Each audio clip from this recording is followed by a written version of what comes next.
আমাৰ ঈশা ভৰালী যোৱা উৰুকাৰ তেখেতৰ মৃত্যু হৈছিলে। তাৰ তদন্ত ইতিমধ্যে প্ৰশাসনে চলাই আছিলে গুৱাহাটীত। প্ৰশাসন চলাৰ পাছত যোৱা শনিবাৰে আমাৰ এই বৰগাঙৰ মাঝি বোলা একটা ল'ৰাটোক এৰেষ্ট কৰিছে। এৰেষ্ট কৰাৰ পাছত যোৱাকালি তেখেতৰ দেউতা, আমাৰ যোনটো ভুক্তভোগী পৰিয়াল, যাৰ ঘৰত আমাৰ পেৰেলাইজ এজনী মা আছে আৰু এজনী নাবালিক তাৰ ভণ্টি আছে, তেওঁৰ ঘৰত আহি পেলাই ওচৰ চুবুৰীয়া মানুহবিলাকক খবৰ নকৰাকৈ পটককৈ ঘৰত আহি পেলাই তেখেতে জোল নলগুলাই ভিডিঅ' চিডিঅ' কৰি পেলাই তেখেতৰ যোনটো নাবালিক ছোৱালী আছে তেখেতক আকৌ বিয়া পাতিবলৈ প্ৰস্তাৱ প্ৰেৰণ কৰিছে। আৰু সেই প্ৰস্তাৱ প্ৰেৰণ কৰি পেলাই আমি সদৌ অসম গোৰ্খা ছাত্ৰ সন্থাই সেই আমাৰ যোনটো নাবালিক ছোৱালীকেইজনী তেখেতৰ যোনটো ব্যৱহাৰ আছিলে সেই সন্দৰ্ভত ভৱিষ্যত দিনত তেখেতক অসুৰক্ষিত হৈ থাকিব নেকি বুলি পেলাই আমাক ভয় লাগি পেলাই আজি আমি বিহালী থানাত আহি পেলাই তেখেতৰ বিৰুদ্ধেও এখন এজাহাৰী প্ৰেৰণ কৰিছোঁ। এজাহাৰ তেখেতৰ পৰিয়ালৰ পৰা তেখেতৰ খুৰা আছে আৰু আমাৰ গাঁও সমাজৰ স্থানীয় ৰাইজ মিলি পেলাই আমি আজি ইয়াত সংগঠন যোগ হৈ পেলাই তেখেতৰ ওপৰত আজি আমি এজাহাৰ প্ৰেৰণ কৰিছোঁ। সন্তোষ মাঝি। হয় হয়। প্ৰশাসনেতো এতিয়ালৈকেতো আমি এজাহাৰ দাখিল কৰিছোঁ, কিন্তু মানুহজন এতিয়ালৈকে অহা নাই। মানুহজন ঘৰত নাই বুলি আমাৰ একটা খবৰ আহিছে। অনতি পলমে তেখেত ইয়াত উপস্থিত হ'ব বুলি এটা কৈছে। যোৱা আপোনাৰ জানুৱাৰী 13 তাৰিখ মোৰ ভাগিনী হয় ঈশা ভৰালী।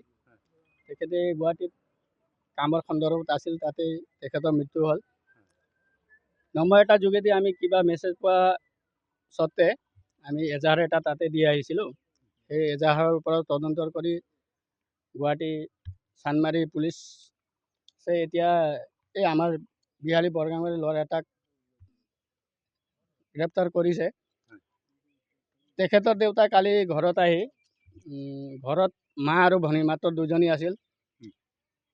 আমি জনামতে তেখেতে যি ধৰণে কথাটো ক'ব লাগিছিল সেই ধৰণে কথাটো কোৱা নাই। আহি ফটকছে বিশেষ আৰু বেলেগ কথা নকৈ চিধা সৰু ছোৱালী নাবালিক ছোৱালীজনীৰ কথা কৈ সেই ছোৱালীটো এনেকুৱা হ'ল, এই সৰু ছোৱালীজনী দিয়ক মই বিয়া পাতিম বুলি তেনেধৰণৰ কথা কৈছে। কথাটো প্ৰায় শুনি আমি বহুতেই দুখ পাইছোঁ। তো গোটেই আমি ৰাংচালি ভেটামাটিবাসী ৰাইজ, লগতে আমাৰ অসম গোৰ্খা সন্মিলন ছাত্ৰ সন্থা আৰু সমূহ ৰাইজ উপস্থিত হৈ বিহালী থানাত এটা এজাহাৰ দিছোঁ।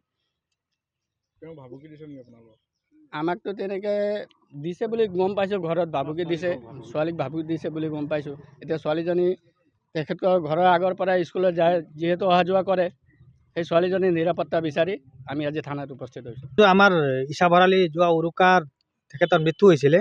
তাৰ তদন্ত ইতিমধ্যে প্ৰশাসনে চলাই আছিলে গুৱাহাটীত। প্ৰশাসন চলাৰ পাছত যোৱা শনিবাৰে আমাৰ এই বৰগাঙৰ মাঝি বোলা একটা ল'ৰাটোক এৰেষ্ট কৰিছে। এৰেষ্ট কৰাৰ পাছত যোৱাকালি তেখেতৰ দেউতা, আমাৰ যিকোনো খবৰৰ বাবে যোগাযোগ কৰক 7099017330 লগতে 7099017110 নম্বৰত।